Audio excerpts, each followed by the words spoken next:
Madame, Monsieur, bonsoir et bienvenue. Dans chaque destin exceptionnel, il y a une histoire qui commence, souvent dans la simplicité de l'enfance. Avant d'être évêque, avant d'être une figure engagée pour la paix, la culture et la cohésion sociale, il y a eu un enfant. Un enfant façonné par son environnement, ses traditions, son éducation et les valeurs transmises par sa famille.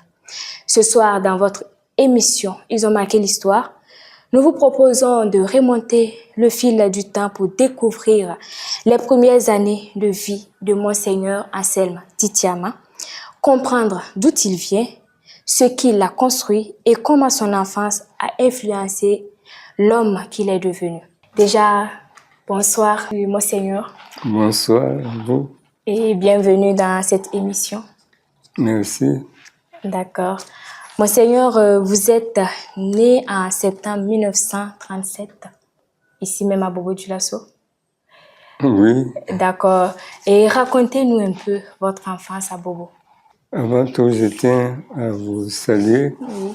à vous remercier Oui. dans le souvenir d'un ami, disons, intellectuel et culturel, Yacouba, et à vous souhaiter la bienvenue en ces lieux, le Centre culturel Saint-Jean-Paul II. Et peut-être pour rectifier les choses, Oui. c'est Anselme Titiama Sanon. Je suis Sanon. Sanon. Sanon, oui. Ok.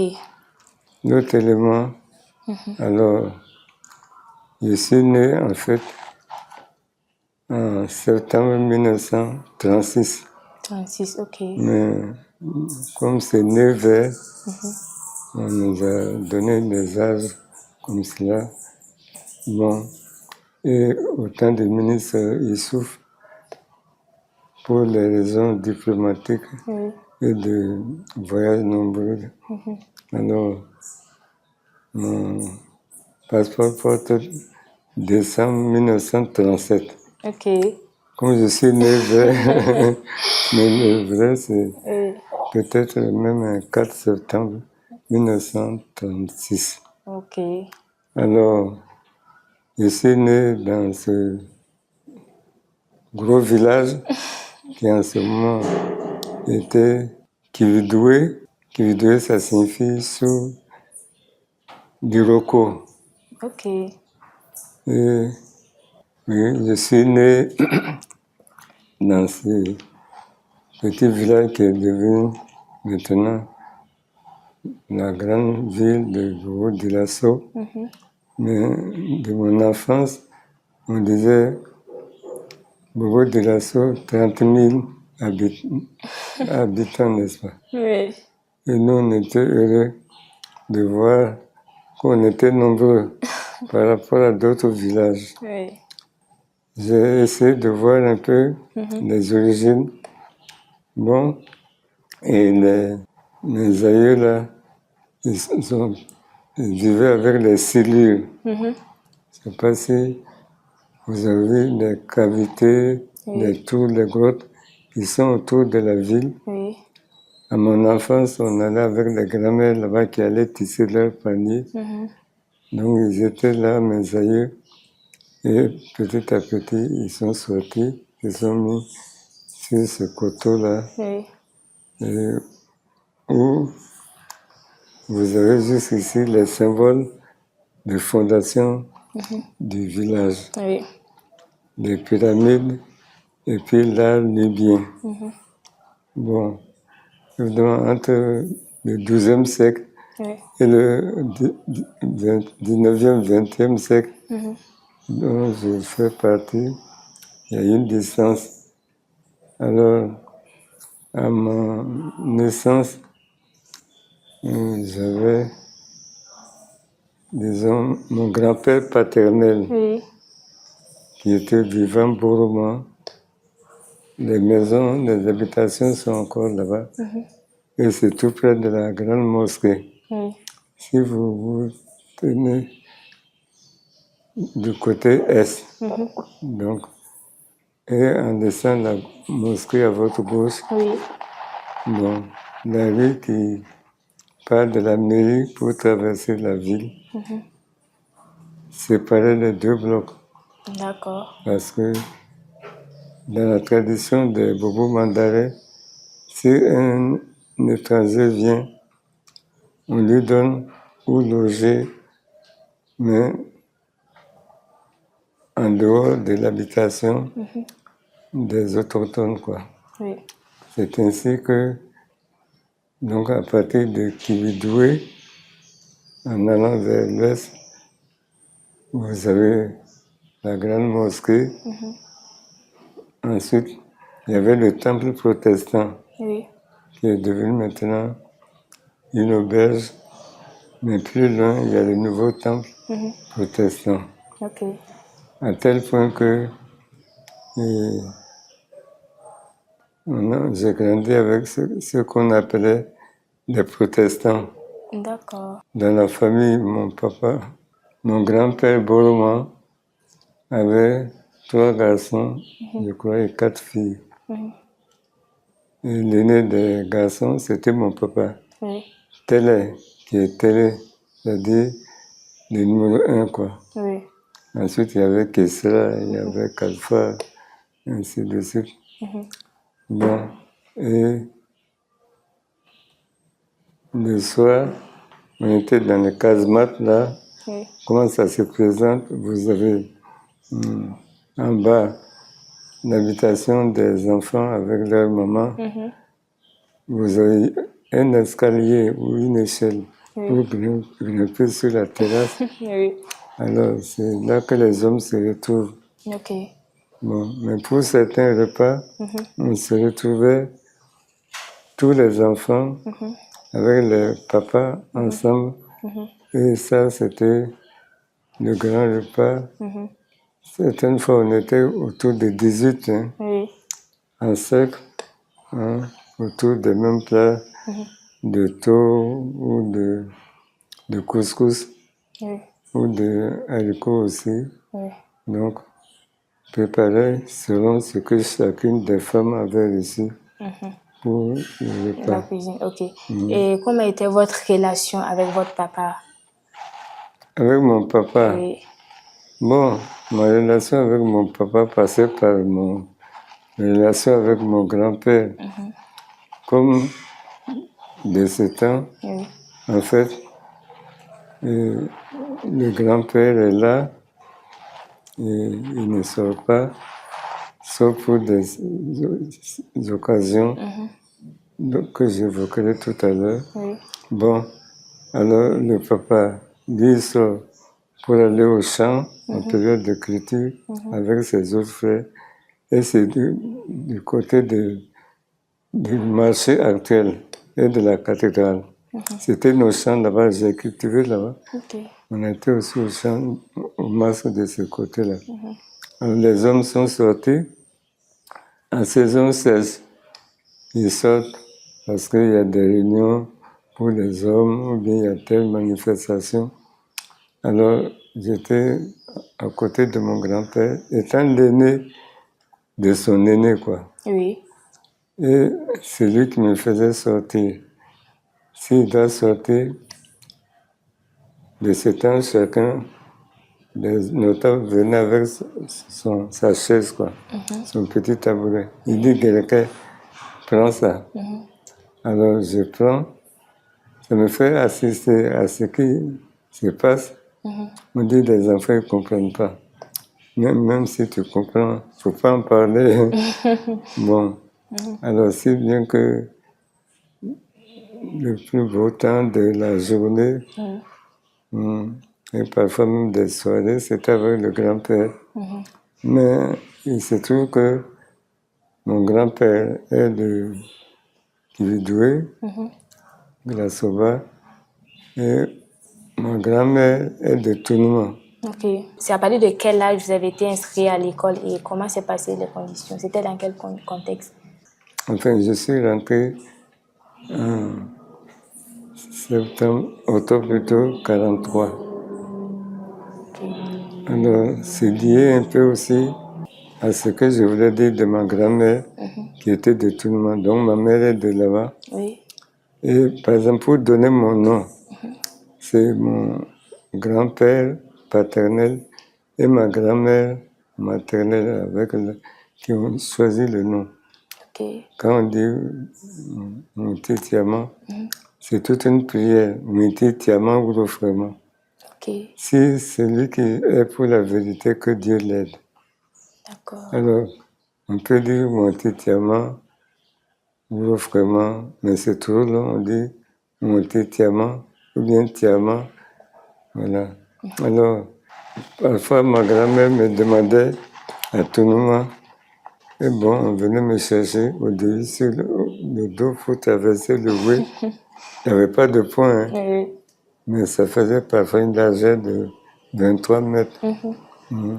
Alors, et j'allais là-bas. Ou bien on dit, il revient parce qu'il y a telle cérémonie à Sia qui devait me faire venir. Alors, j'étais en navette, comme Oui. ça, d'un côté comme de l'autre.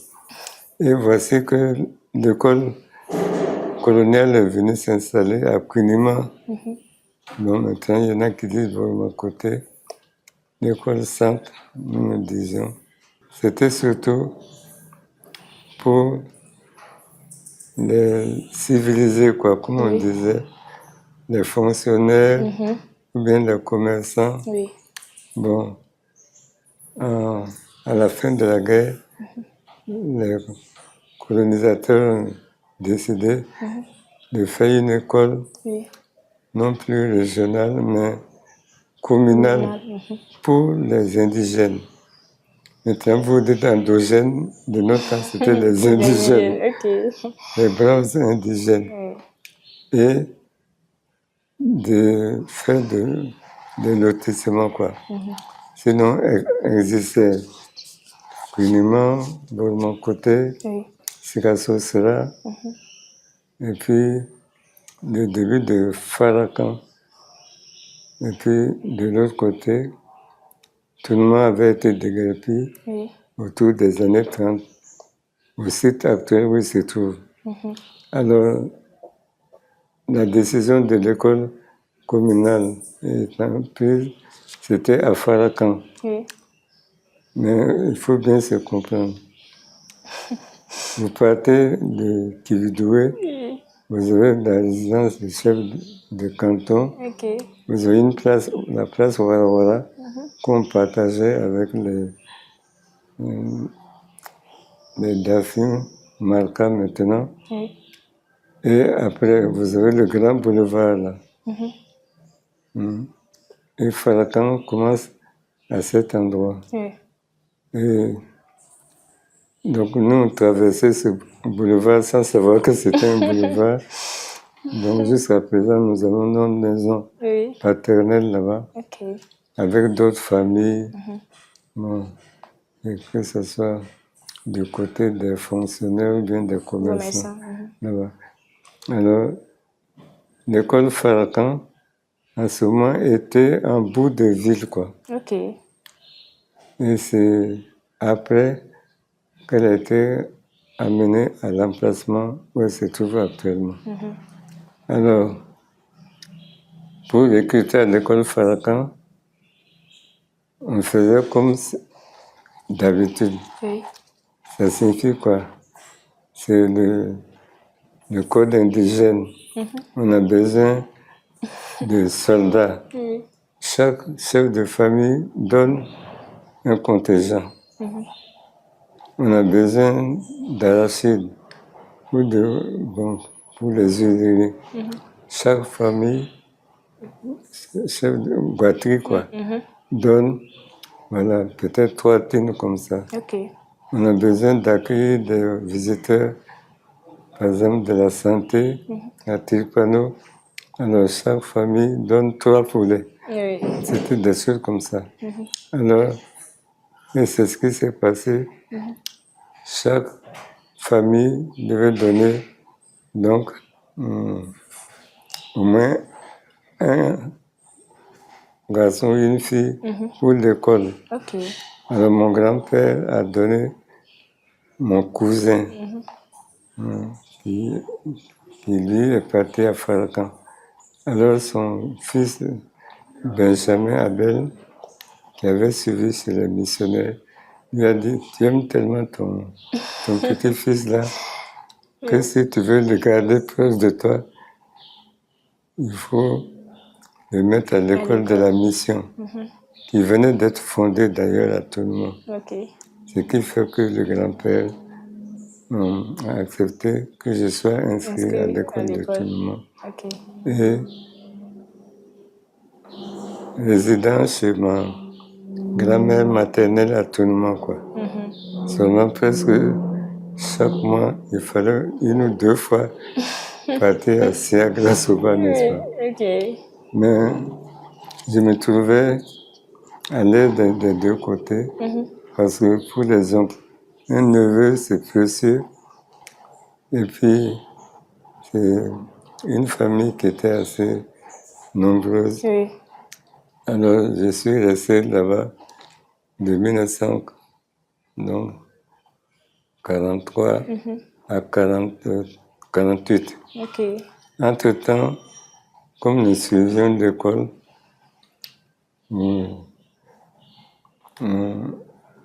avec le catéchisme aussi, on nous demandait si on voulait être baptisé et avec l'autorisation des parents. Mon grand-père, c'était en 46, 47, il a donné son accord positif. Ce qui est de marrant, Oui. c'est que on suivait le catéchisme en français en classe, Oui. et avec nos aînés du village là, c'était en langue bobo, quoi. Ok. Et puis, on suivait les mêmes interrogations, cette fois-ci en bobo. Interrogations faites par des missionnaires qui, eux, étaient français, avaient appris le bobo. Ok. Je me suis trouvé devant un grand missionnaire là, impressionnant. C'est le futur évêque de Ouagadougou, d'ailleurs, le père Souké. Ok. Alors il a parlé, posé des questions. Moi, j'ai répondu, plus tu me demandes que de raison, je crois. Alors il demande au catéchisme Charles, Oui. est-ce qu'il comprend les choses? Charles était gêné. Bon. Il dit, mais est-ce qu'il y a des chrétiens dans sa famille? Oui. Il y a de bons chrétiens dans sa famille. Le catéchisme était gêné pour répondre. Oh, il est tout petit, il va attendre l'année prochaine. Si bien qu'il m'a ajourné. Oui. Les autres ne revenaient pas, mais c'était comme ça. Ok. Bon, alors j'arrive à la maison. Oui. Les parents qui n'étaient pas chrétiens disent, mais s'ils ne veulent pas de toi, tu reviens, tu seras avec nous. Bon, j'ai attendu quand même. Oui. L'année suivante, en 48, j'ai été baptisé. Le 14 mars 1948.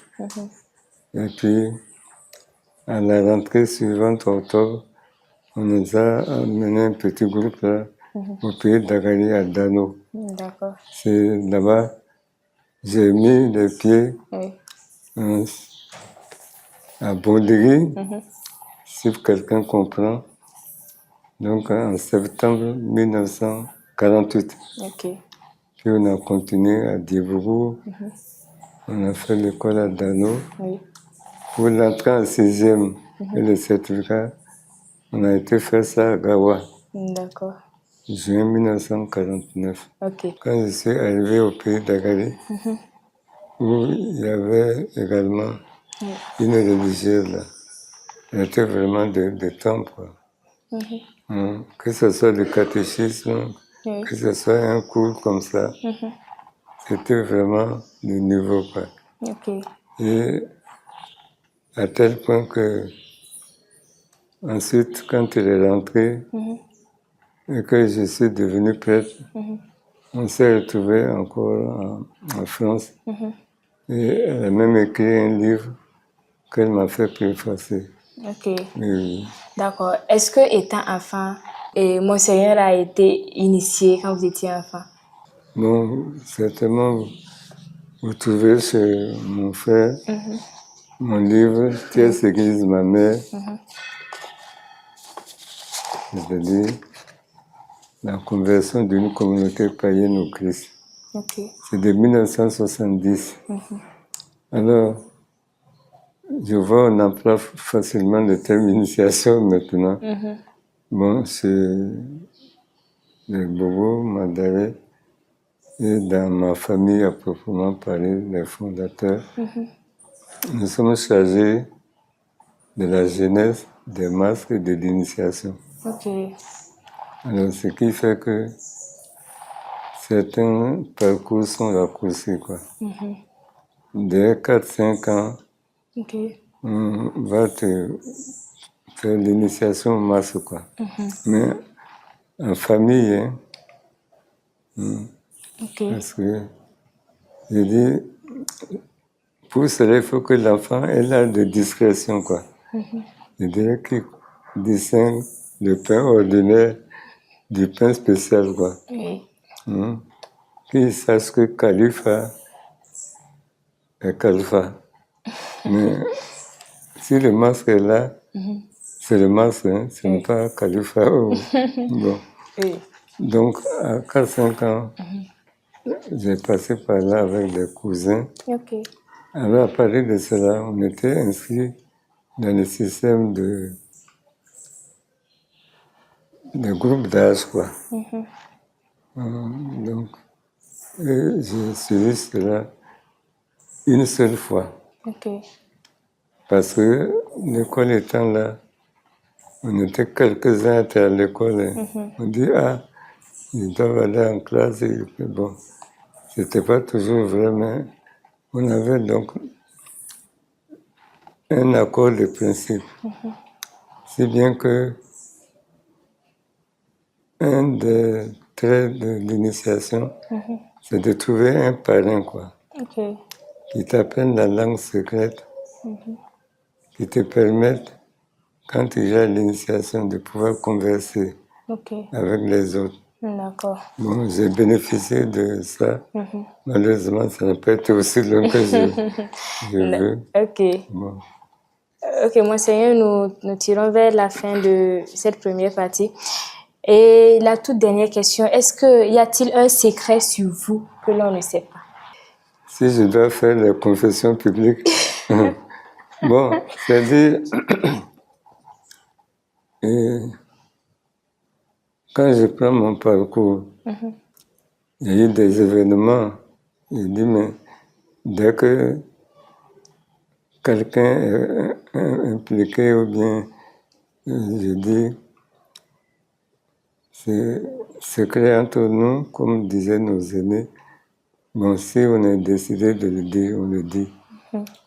Même au festival de Dourou, j'ai demandé aux chercheurs là une fois, j'ai dit, il faut qu'on vous mettiez d'accord pour dire ce que c'est que le secret africain. Le secret, en tout cas dans nos traditions ici, c'est ce que tout le monde sait et que personne ne dit, quoi. Le secret, c'est pas ce qu'on ne sait pas. C'est ce que tout le monde sait, mais que personne ne dit. Mais quand il est besoin que tout le monde le dise, on dit bien c'est ça. Bon, par exemple, concernant justement les initiations, ainsi de suite, les masses. Mais pour le cas personnel, par exemple, à 3 ans, j'ai failli mourir. À 3 ans? 3 ans, oui. Et ça, c'est entre une personne et moi. Parce que j'avais peut-être mal agi, je ne sais pas. Et l'intéressé m'a poussé. Ouais, c'était le foyer de feu. Je suis un grand brûlé pour ça là. Pour la maman et autres, j'étais perdu, quoi. Je ne sais pas combien de degrés c'était. Bon, le papa est venu, il a pris une herbacée là, qui malheureusement tend à disparaître. Il a fait une espèce de boue là, parce qu'il y avait de la terre dedans, et puis ils ont mis tout ça là, en disant tu vas t'asseoir tranquille. Moi, je suis allé m'asseoir tranquille. Au bout de 3 jours, j'ai joué avec les autres. Alors, Monseigneur, nous sommes à la fin de cette première partie de l'émission. Déjà, merci d'avoir partagé avec nous votre expérience de vie. Chers téléspectateurs de Fadima Web TV, nous sommes à la fin de cette première partie avec Monseigneur Anselme Titiama Sano. J'espère que vous avez beaucoup appris. Restez avec nous pour suivre la deuxième partie de votre émission Ils ont marqué l'histoire. À très bientôt.